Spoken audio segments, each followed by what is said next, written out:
УКМКнын мурунку төрагасы президенттикке талапкер Абдин Сегизбаев сизге карата компромат бар экенин айтты. Бул эмне болгон компромат болушу мүмкүн? Мага компромат болсо мындан 3 жыл мурун бүт бардыгыңыздарга жеткидей кылып чыгармак. Эми баягы эле тигил дигиндей дейт, бул мындай дейт деген ушак болушу мүмкүн. Чыгарса чыгарсын, аны чыгарганда көрөбүз да. Сиздер да көрөсүздөр, бизге биргеликте көрөбүз.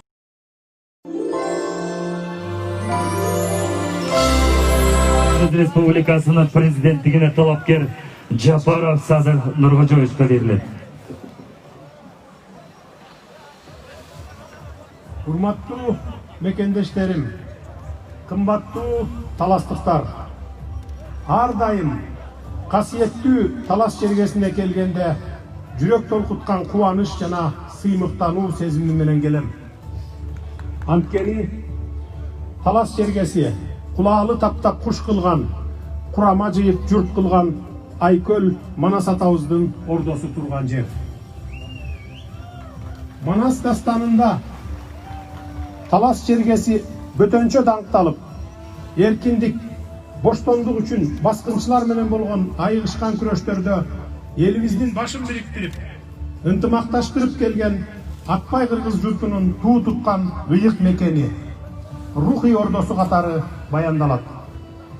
Кут дарыган, кыдыр жолдогон талас жергесинен атагы ааламга тараган адамдар байма-бай чыгып келе жатканы да бекеринен эмес.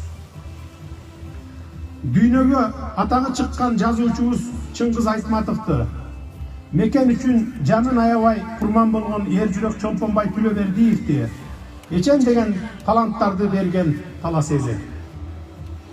Тоолору, суусу, ажайып кооз жаратылышы менен көпчүлүктү суктандырган талас жергесине келип, сиздер менен кездешип олтурганыма кубанычтамын.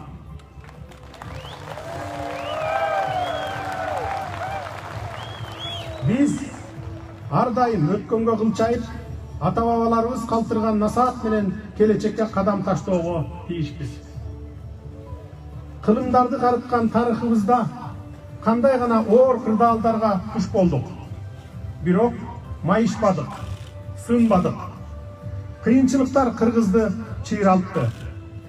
Бардыгын көрдүк, бардыгын жеңдик.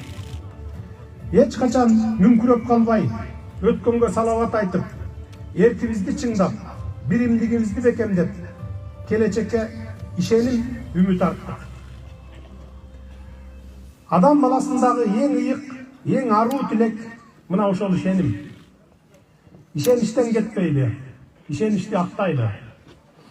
Ушул күнгө чейин мага карата кандай гана кара санатай мамиле, кара ниеттик иштер болсо да, жалган ушак айын, арзыбаган кептер желдей жортуп жүрсө да, эч бирине маани бербейин, теңелбейин дедим. Кам Манастан калган калың кыргыз журтум, мекен алдында, ата журт алдында бардыгыбыздын милдеттерибиз бирдей.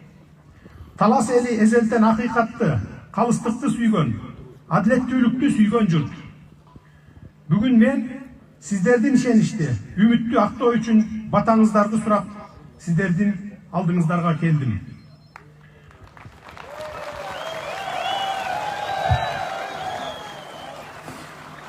Өзүңүздөр жакшы билгендей, элибиз 30 жылдан бери оңдогондой оор сыноолорду баштан кечирип келдик. Кээде туруп мен да ойлоном, качан биздин өлкө бакубаттуу, кубаттуу өлкөгө айланат. Ушул тилек, ушул ыйык мүдөө сиздердин да ар бириңиздердин жүрөгүңүздөрдө экенин жакшы билем. Облустун өсүп өнүшүнө кандай көйгөйлөр жолтоо болуп келгени мага белгилүү. Алардын бири да көңүлдөн тыш калбайт деп сиздерди ишендире алам. Билим берүү жана медицина тармагында да бир топ чечиле элек маселелер орун алган. Аларды эң жакшы билебиз. Элдин жаркын келечеги, ырыскысы өзүбүздүн колубузда.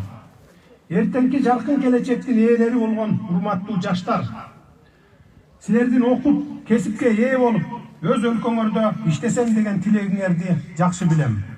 Силер коомдогу ар бир кырдаалга кайдыгер карабай, чечкиндүү аракет жасайсыңар. Силерге окшогон илим билимге, ар кыл өнөргө умтулган намыстуу жаштар менен өлкөбүз ар дайым сыймыктанат. Силер бар болгон үчүн биздин өлкөнүн алдыга болгон арышы кенен, кадамдары ишенимдүү. Урматтуу жаштар, силерге шарт түзүү биздин милдет. Мамлекет силерге мүмкүнчүлүк түзөт. Ардактуу талас элим, мен ар бириңиздердин ички максат мүдөөңүздөрдү эң жакшы түшүнөм. Талас аймагындагы ар бир көйгөй, ар бир маселе менин да жүрөгүмдү өйүйт. Акыйкат үчүн, ар намыс үчүн ар дайым эрдикке шыктанып, ажалга да тике караган, калыстык үчүн жаны кашайып, кармашка түшкөндөн тайманбай чуркаган касиеттүү талас журтум. Ырыскыбызды төгүп чачпай, сарамжал мамиле жасап, келечекке кам көрөлү. Кем байлыктар келечектики. Жер үй маселеси, Талдыбулак биздин талуулуу маселебиз. Ата-бабабыздан бизге аманат калган ушул кем байлыктарды туура пайдаланып, келечекти куралы. Талас жергесиндеги айыл чарбасындагы алигиче чечилбей келген орчундуу маселелерди билебиз.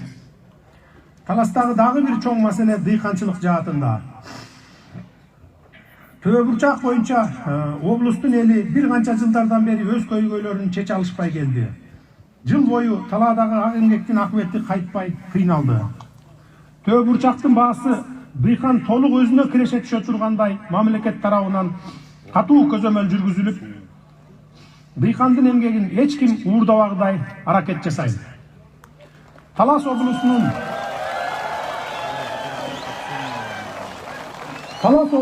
инфраструктурасын өнүктүрүү үчүн республикалык бюджеттен буга чейин бөлүнүп келген суммадан көбүрөөк өлчөмдө карайбыз. Себеби заман өнүккөн сайын элдин жашоо шарты улам жаңы нерселерди талап кылууда. Заманбап жана талапка ылайык болсо дейм. Талас аймагындагы жумушсуздукту жоюу үчүн чет элдик инвесторлорду тартып келебиз. Маселен, картошканы иштетүүчү, таштандыларды кайра иштетүүчү заводдорду куруп, бир канча жумуш орундары менен камсыз кылабыз. Урматтуу мекендештер, бириксек биз кубаттуубуз, бөлүнбөйлү, жарылбайлы. Жалындуу жаштар үчүн, алардын келечеги үчүн азыр маңдай тер төгүп ак иштейли. Элибиздин жаркын келечеги өзүбүздүн колубузда. Келечекти куралы. Ар намысты бийик туткан ак калпак кыргыз элим. Алдыңыздарга келип, ак батаңыздарды сурап турам. Кам манастын ак батасы тиип, элимди эгемен өлкө, кубаттуу өлкөгө айлантайын деген аруу тилегимди колдоп бериңиздер.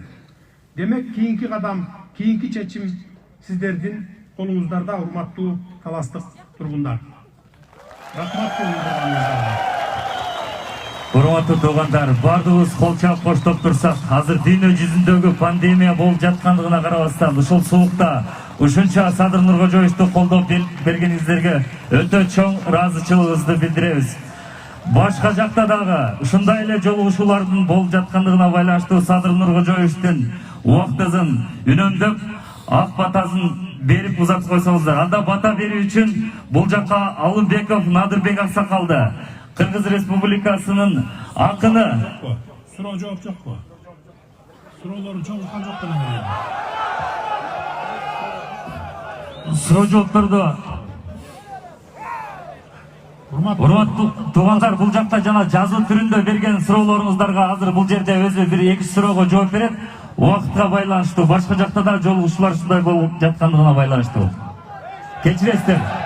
Урматтуу туугандар, мен бул жакка келе жатканда айттым элем, суроолорун чогултуп кагазга жазып тургула, мен жооп берейин деп. Чогултуп келишкен экен. Кудай буйрса жооп беребиз болушунча. Эми кыска кылганга аракет кылабыз, анткени күн суук, сиздерди да үшүтпөй, баягы суукка тийип калбаңыздар деп, мына суроолорду баштайм.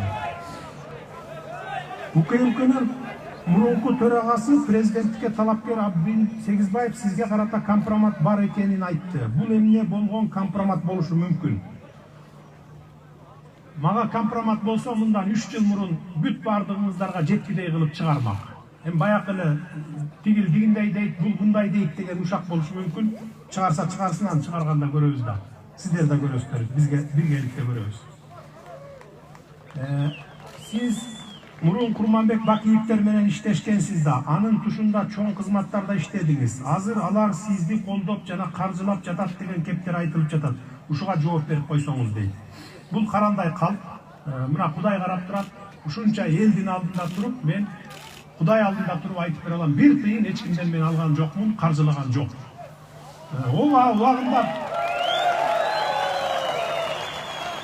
Убагында иштешкен, мен эле эмес, Кыргызстандын 90% иштешкен бардыгы.